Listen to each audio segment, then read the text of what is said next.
You're not in a cell. You're in a hole. It's the year 1300, the stone is wet, and the smell hit you before your eyes even adjusted to the dark. Somewhere above you, a door closed. Somewhere below you, in the black, something moved. You've been thrown into a medieval prison.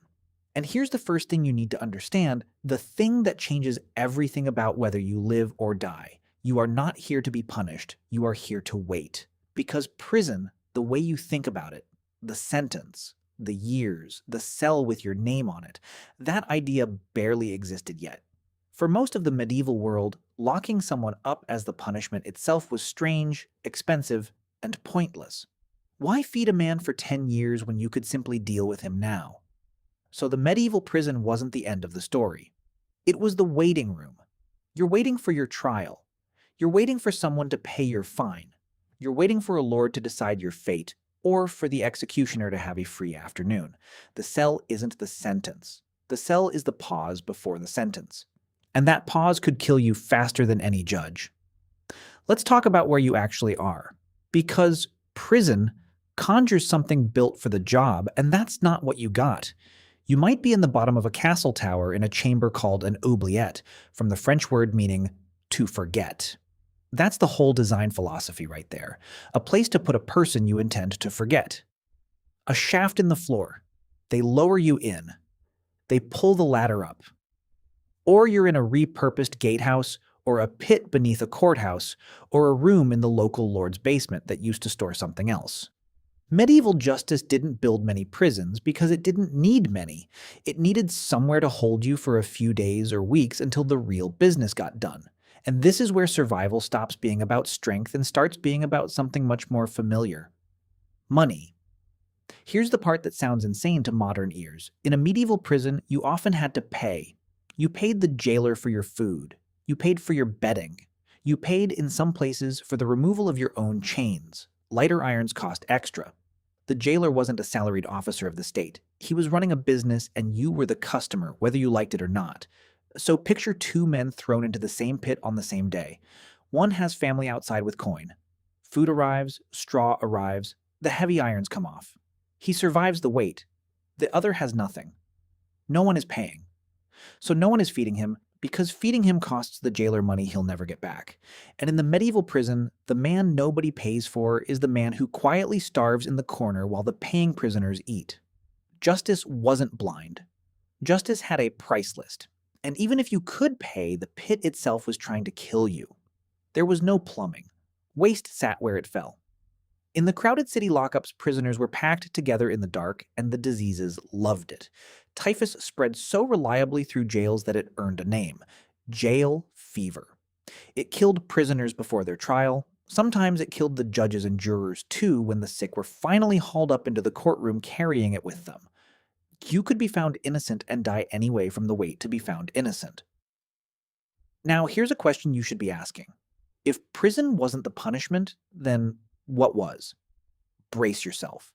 The punishment was fast, public, and physical. A fine. If you were lucky and had money, the stocks where the whole village came to throw filth and insults at you, branding, a mark burned into your skin so everyone would know what you'd done for the rest of your life. Mutilation, a hand, an ear, a nose, flogging, exile, and at the top of the ladder, the gallows. That was the point.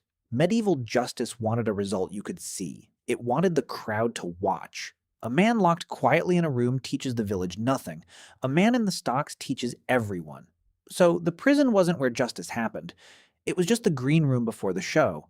But not everyone in that pit was a common thief. And this is where the medieval prison gets stranger, because it had a second, very different clientele. The powerful. When a king captured a rival noble or a rebellious duke or an inconvenient relative, he didn't throw them in the stocks. He held them, sometimes for years, sometimes for life. A captured knight might be kept in relative comfort, a real room, real meals while his family scrambled to raise a ransom. A dangerous claimant to a throne might vanish into a tower and simply never come out. For the poor, prison was a brief and deadly wait before punishment. For the powerful, prison was the punishment, a slow erasure, a way to make a problem disappear without the mess of killing him outright. Same stone walls, Two completely different worlds.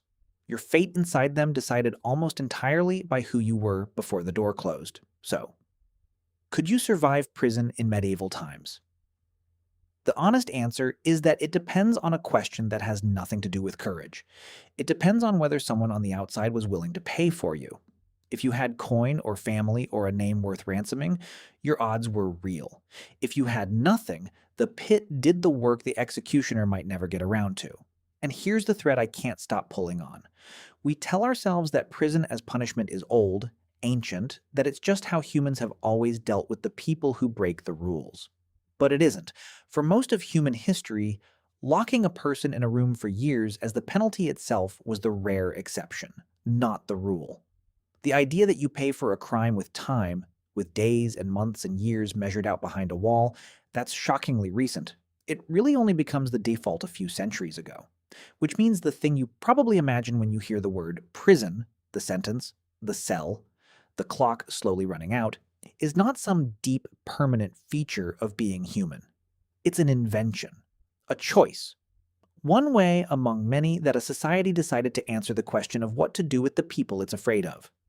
The medieval world answered it with pits and ransoms and the price of a loaf of bread. We answer it differently now. And the unsettling part isn't how far we've come from that cold stone hole. It's that every society has to answer the same question over and over in every age, and the answer was never obvious, never fixed, never truly settled. It was always just the choice we happened to make.